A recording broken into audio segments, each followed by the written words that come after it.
Inspector विजय अंदर रखी खाट पर बैठ जाते हैं। रात के घुप अंधेरे में बिजली कड़कने के साथ उन्हें मंदिर के अंदर का भाग दिखाई देता है।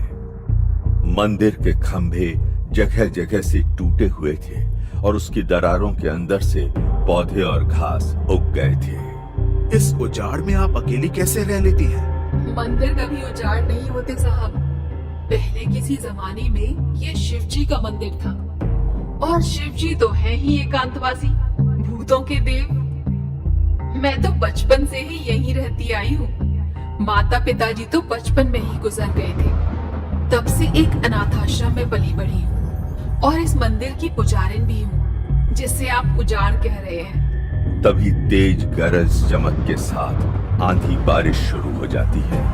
इंस्पेक्टर विजय आसपास देखने लगते हैं। डरिए नहीं, इस मंदिर को कुछ नहीं होगा। ये शिव जी का मंदिर है और वो तो स्वयं प्रलय है। भला ये आंधी तूफान इस मंदिर का क्या बिगाड़ लेंगे? आप निश्चिंत होके बैठिए, ये लीजिए पानी। विजय को अब भी ये घटनाएं आश्चर्यचकित लग रही थी। उस औरत का यूं उजाड़ में उन्हें ढूंढ लेना और उसका रहस्यमयी ढंग से बात करना, ये सब उनके मन को थोड़ा अशांत कर रहा था। क्या सोच रहे हैं साहब? यही ना कि मैं कौन हूँ? कहीं इस पुराने मंदिर की आत्मा या भूत तो नहीं? अरे नहीं, मैं एक पढ़ा लिखा इंसान हूँ और ऊपर से एक पुलिस वाला। मुझे इन सब बातों पे रत्ती भर भी यकीन नहीं है। हाँ, मगर ये पुरानी सी जगह और आपकी बातें इस तूफानी रात में कुछ अजीब सी लग रही हैं। वो रहस्यमयी औरत हंसते हुए बोलती है। साहब, ये दुनिया बहुत ही अजीब है, पर इस दुनिया की तरह मैं अजीब नहीं हूँ। हम जो अक्सर देखते हैं उस पर ही यकीन कर बैठते हैं, तभी हमें वो अजीब नहीं लगता। जैसे मेरे लिए ये जगह अजीब नहीं है क्योंकि मैं यहाँ बस चुकी हूँ, लेकिन आपको ये सब अजीब लगना जायज है। मैं ये भी जानती हूँ कि आप किसी को ढूंढ रहे हैं। आपको कैसे पता? चौंकिए मत, मैं वर्धा गांव के खेत में ही काम करती हूँ। जब आप वो फोटो दिखा के लोगों से पूछताछ कर रहे थे ना, तो मैं वहीं थी। मैंने आपको वहीं गांव में देख लिया था। हर शाम काम खत्म करके मैं यहाँ वापस आती हूँ। जब आपकी गाड़ी खराब हुई और आप लोग आपस में बातें कर रहे थे, तभी मुझे आपकी आवाज सुनाई दे गई थी। मुझे नींद नहीं आ रही थी, तो सोचा मंदिर के बाहर थोड़ा टहल लूं। आवाज सुन के मैं आप लोगों की तरफ चली गई, तब आप लोग गाड़ी में बैठे मिले। उस औरत की आवाज में सच्चाई थी, पर विजय को फिर भी उसकी बातों पे विश्वास नहीं हो रहा था। लीजिए गरम चाय। अरे, आपने तो चाय भी बना ली। पूरा इंतजाम कर रखा है आपने यहाँ। शुक्रिया आपका। इस सर्द मौसम में एक कप चाय ही मिल गई, थोड़ी राहत तो मिलेगी। एक बात बोलूं बाबूजी? जी बोलिए। आप जिसे ढूंढ रहे हैं उसकी जानकारी आपको सीतापुर में मिलेगी। वहाँ राम जी का एक प्राचीन मंदिर है, जिसके पुजारी सूर्य प्रकाश जी हैं। आप उनसे मिलिए, वो आपको किशन चंद के बारे में कुछ ना कुछ तो जरूर बताएंगे। लेकिन आपको कैसे पता कि मैं किशन चंद के बारे में जानना चाहता हूँ? और ये आपने मुझे सुबह ही वर्धा गांव में मिलके क्यों नहीं बताया? क्योंकि मैं एक साधारण सी मजदूर हूँ साहब। उस वक्त अगर आपसे बात करने जाती तो खेत का मालिक 10 बातें सुनाता और मजूरी काट लेता। वैसे भी लोग अकेली लड़की के बारे में तरह तरह की बातें बनाते हैं। बाकी बातें आपको सूर्य प्रकाश जी ही समझा देंगे। देखिए ना, सुबह होने ही वाली है। आपका साथी गाड़ी के पास पहुंचता ही होगा। इंस्पेक्टर विजय को कुछ भी समझ में नहीं आ रहा था। इस तूफानी रात में एक अजनबी ने उन्हें इस केस के बारे में इतनी सारी जानकारी कैसे दे दी। विजय के मन में उस औरत की हर एक बात को लेकर आश्चर्य की कई बिजलियां कौंध रही थी। आप मेरी बातों से इतना हैरान मत होइए। कभी कभी हमारे साथ कुछ अप्रत्याशित घटनाएं होती हैं, जो किसी स्वप्न से कम नहीं होती। आप बस सीतापुर के लिए निकल जाइए। ईश्वर ने चाहा तो आपको आपके सारे सवालों के जवाब मिल जाएंगे। और हाँ, कुछ बातों पे यकीन करना सीख लीजिए बाबूजी। आखिर क्या था सीतापुर का वो राज जो ये औरत जानती थी। कहानी जारी रहेगी। देर से वापस अपनी गाड़ी की तरफ जा रहे थे। लेकिन आपका नाम क्या है? मैं पूछना ही भूल गया। अरे नाम में क्या रखा है बाबूजी, नाम तो गुमनाम हो जाते हैं। वो औरत विजय की तरफ देखती है। बिजली चमकने के साथ ही कुछ पल के लिए विजय उसका चेहरा देखती है और उनके मुंह से अचानक ही निकल जाता है, ज्योति। तभी सर उठिए, सुबह के 5 बज गए। मैं मैकेनिक को ले आया हूँ। इंस्पेक्टर विजय आंखें मलते हुए उठते हैं। वो चारों ओर ऐसे आश्चर्य से देखते हैं जैसे कुछ खोज रहे हो। अरे सर, अपनी ही जीप है, क्या हुआ? 2-3 घंटे में याददाश्त तो नहीं चली गई आपकी? बारिश होने की वजह से कुछ देर वहीं रुकना पड़ा हमें। तब तक फोन भी चार्ज कर लिया और फिर इस महाराज को जगाने में भी बड़ी मशक्कत लग गई। पानी बंद हुआ तो इसे लेकर आया। यहाँ आकर देखा आप तो गाड़ी में बेखबर सोए हुए हैं। साठे की बात सुनकर इंस्पेक्टर विजय गाड़ी से उतरकर चारों तरफ देखने लगते हैं, जैसे उनकी नजरें कुछ तलाश रही हो। हल्का उजाला हो जाने के कारण अब इलाका कुछ समझ में आने लगता है। क्या बात है सर, आपकी तबीयत तो ठीक है ना? आप इतने हैरान क्यों हैं? मैं यहाँ जीप में कैसे आया? मतलब मैं तो आपको जीप में ही छोड़ के गया था। और कहाँ गए होंगे आप इस उजाड़ में? लगता है आपकी नींद पूरी तरह खुली नहीं है अभी। वो औरत कहाँ गई? वो ज्योति थी उस मंदिर में। मैं उस मंदिर में था, फिर मैं यहाँ कैसे आया? ज्योति, और यहाँ इस वीराने में? और कौन सा मंदिर सर? ये आप क्या बोल रहे हैं? तुम्हारे जाने के बाद मैं जीप में आराम से सो गया था। फिर एक औरत आई जो पास के मंदिर में रहती है और मुझे अपने साथ मंदिर ले गई। मैंने उससे बात भी की। जाते वक्त मैंने उसका चेहरा देखा। वो हूबहू ज्योति जैसी दिखती थी। हे भगवान, ये ज्योति और ज्योति का भूत पता नहीं कब पीछा छोड़ेंगे। चुप करो साठे, मैं बोल रहा हूँ ना, वो कोई सपना नहीं हो सकता। मैं उस औरत से मिला हूँ अभी कुछ देर पहले ही। तो वो मंदिर में। क्या साहब, मंदिर? वहां पर खड़ा हुआ मैकेनिक इंस्पेक्टर विजय की बात टालते हुए बोला, क्या हुआ? कुछ है जो तुम हमें बताना चाहते हो? यहाँ से कुछ दूर पे एक खंडहर मंदिर है। लोग कहते हैं वहाँ पे एक पुजारिन रहती थी, पर कुछ साल पहले वो यहाँ से चली गई। कहाँ चली गई? मुझे नहीं पता साहब। खैर, आपकी जीप तो मैंने ठीक कर दी है, अब आप आराम से घर जा सकते हैं। मेरा मेहनताना दे दीजिए, अब मैं चलता हूँ। मैकेनिक ने जीप का बोनट बंद किया और इंस्पेक्टर विजय से अपना मेहनताना लेकर वहां से जाने लगा। तभी उसके फोन की घंटी बजती है और वो वहीं रुककर फोन पर बात करने लगता है। हाँ, सीतापुर आएंगे हम जल्द ही। नहीं, आज नहीं, 1-2 दिन में आते हैं। क्या? अभी फोन पे क्या नाम लिया तुमने? सीतापुर? हाँ साहब, यहाँ से सीधा जाके 30 किलोमीटर दूर पड़ता है। क्यों साहब, क्या बात है? नहीं, कुछ नहीं। नाम सुना लगा तभी पूछ लिया। तुम जा सकते हो। साठे, हमें जल्दी ही सीतापुर के लिए निकलना होगा। पर वहाँ क्या है सर? मुझे कल ज्योति या वो जो कोई भी औरत हो, उसने बताया कि सीतापुर में कोई पंडित सूर्य प्रकाश जी हैं जो हमें इस केस के बारे में और जानकारी दे सकते हैं। सर, आप एक सपने पे इतना भरोसा कैसे कर सकते हैं? ये केस आपके लिए इतना अहम हो गया है, आप इसके अलावा कुछ और सोच ही नहीं रहे। साठे, इस केस ने मुझे कुछ अविश्वसनीय चीजें दिखाई हैं, इसलिए ये मेरे लिए काफी अहम है और ये मेरा कर्तव्य है कि मैं इसकी तह तक जाके इसे सुलझाऊं।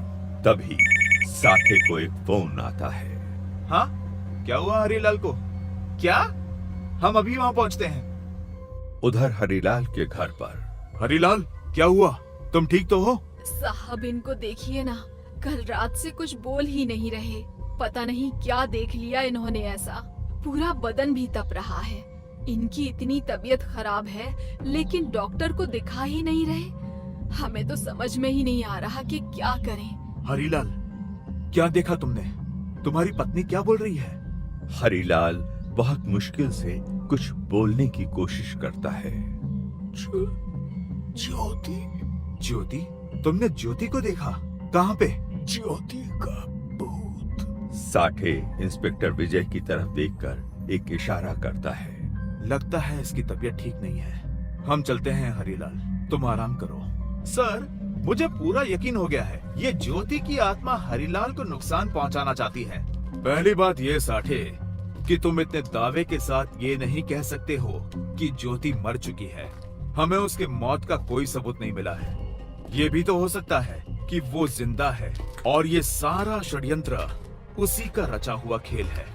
और दूसरी बात, अगर उसे हरीलाल को नुकसान पहुंचाना ही होता तो वो ऐसा कब का कर चुकी होती। मुझे यकीन है कि कल सीतापुर में हमें ज्योति के बारे में सभी राज जानने को मिल जाएंगे। क्या सीतापुर में ज्योति के राज का पर्दाफाश हो पाएगा? कहानी जारी रहेगी और साठे सीधे सीतापुर गांव के लिए रवाना होते हैं। ये हरीलाल के साथ आखिर ऐसा किया किसने होगा? और कौन करेगा साहब? वो ज्योति के भूत ने ही हर जगह कोहराम मचाया हुआ है। मैं नहीं मानता। शायद हरीलाल को वहम हुआ हो, जैसे आपको वो सपना आया था। साठे, ड्राइविंग पे ध्यान दो। पिछली बार की तरह फिर कहीं हम रास्ता ना भटक जाए। गांव वालों से पूछते हुए जल्द ही वो श्री राम जी के मंदिर के पास पहुंच जाते हैं। मंदिर का एक आदमी उन्हें सूर्य प्रकाश जी के घर ले जाता है। प्रणाम बाबा, मैं पुलिस इंस्पेक्टर विजय हूँ और यह है कांस्टेबल साठे। हम दोनों समस्तीपुर गांव से एक केस के सिलसिले में आपसे कुछ पता करने आए हैं। पर मेरे बारे में आपको किसने बताया? मैं तो किसी पुलिस केस के बारे में जानता तक नहीं। वो मैं आपको बता दूंगा। मुझे किशन चंद के बारे में पूछताछ करनी है, जो वर्धा गांव के जमींदार हैं। किशन चंद का नाम सुनते ही वो चौंक पड़ते हैं। किशन चंद? क्या पता करना है आपको उसके बारे में? कुछ साल पहले वो अपना सब कुछ बेचकर चला गया, तब से उससे कोई बात नहीं हुई। एक नंबर का स्वार्थी और पापी इंसान था वो। हम उसी के बारे में पता करने आए हैं। थोड़ा विस्तार में बताइए पुजारी जी। किशन चंद यहाँ के सबसे बड़े जमींदार भवानी शंकर जी का इकलौता बेटा था। पिता एकदम साधु प्रवृत्ति के और वो उनकी संतान होते हुए भी असुर प्रवृत्ति का था। एकदम बेईमान और अय्याश किस्म का इंसान। भवानी शंकर ने उसे शहर पढ़ने भेजा, जिससे कि वो उनका कारोबार ठीक से संभाल सके और गांव वालों की मदद कर सके। लेकिन पढ़ाई लिखाई से उसका दूर दूर तक कोई संबंध नहीं था। उल्टा शहर से आकर तो उसके तेवर ही बदल गए। पता नहीं अपने आप को क्या समझता था। उसकी हरकतों की वजह से आए दिन उसके पिता को गांव वालों के सामने शर्मिंदा होना पड़ता था। गांव की लड़कियों को अपने प्रेम के झूठे मायाजाल में फंसाकर उनकी भावनाओं के साथ खेलता था वो। पूरा गांव उसकी हरकतों से परेशान था। लेकिन भवानी शंकर जी की दयालु प्रवृत्ति के चलते कोई उसे कुछ खास कह नहीं पाता था। बढ़ती उम्र के साथ भवानी शंकर को किशन चंद की चिंता सताने लगी थी। बेटा किशन, तू सारे बुरे काम और आदतें छोड़कर मेरे साथ काम में हाथ बटा। आखिर एक दिन ये सब तुझे ही तो संभालना है। पिताजी, मेरी जिंदगी में आप दखल मत दीजिए। वक्त आने पे मैं सारी जिम्मेदारी उठा लूंगा, लेकिन अभी मुझे बख्श दीजिए। भवानी शंकर अक्सर यहाँ मंदिर आया करते थे। वहीं उन्होंने एक दिन ज्योति को देखा।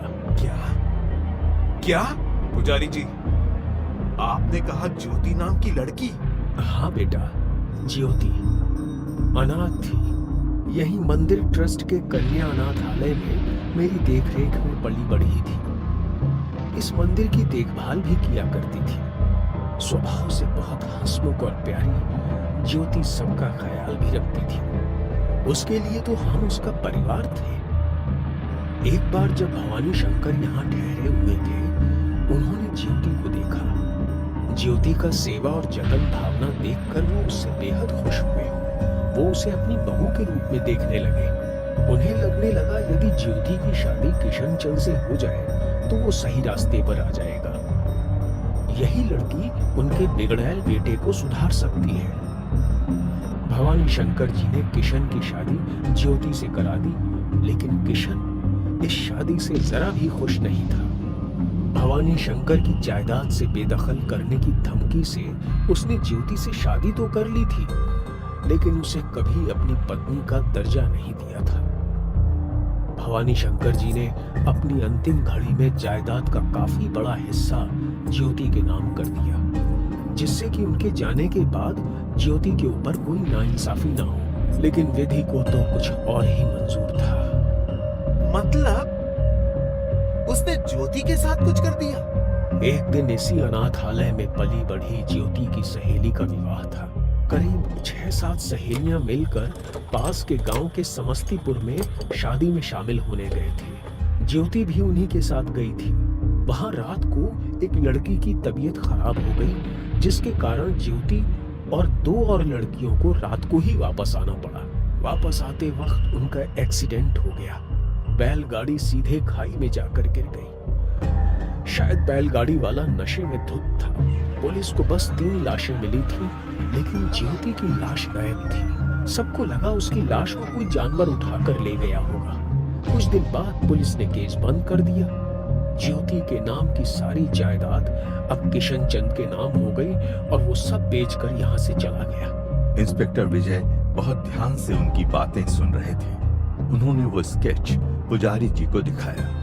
देखिए बाबा, क्या यही ज्योति है? हाँ बेटा, ये तस्वीर कुछ उसी से मिल रही है। ये आपको कहाँ से मिली? इंस्पेक्टर उन्हें वो सारी बातें विस्तार से बताते हैं। सूर्य प्रकाश जी को वो सब जानकर बड़ी हैरानी होती है। मुझे पहले से ही शक था कि ज्योति के साथ कुछ बहुत बुरा हुआ है। ये सब एक साजिश लगती है। रुकिए, मैं आपको उसकी तस्वीर दिखाता हूँ। तस्वीर देख लेने के बाद इंस्पेक्टर विजय को यकीन हो जाता है कि ये वही औरत थी जो उन्हें कल रात मंदिर के अबूझ सपने में मिली थी। मुझे आपके बारे में इसी औरत ने बताया था बाबा जी। फिर विजय ने कल की घटना भी पुजारी जी को बताई। सब कुछ सुनने के बाद वो हतप्रभ हो जाते हैं। आप जिस मंदिर की बात कर रहे हैं वो गांव के काफी बाहर स्थित है। ज्योति ही उस मंदिर की देखरेख किया करती थी। वो मंदिर उसे बहुत अच्छा लगता था। उसके प्राण बसे थे जैसे उस मंदिर में।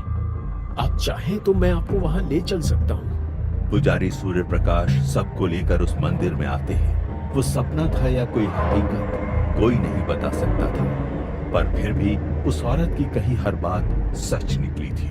क्या इंस्पेक्टर विजय ने जिसे देखा था वो सच में ज्योति की आत्मा थी? जानने के लिए जरूर देखें अगला एपिसोड और तुरंत करें चैनल को सब्सक्राइब।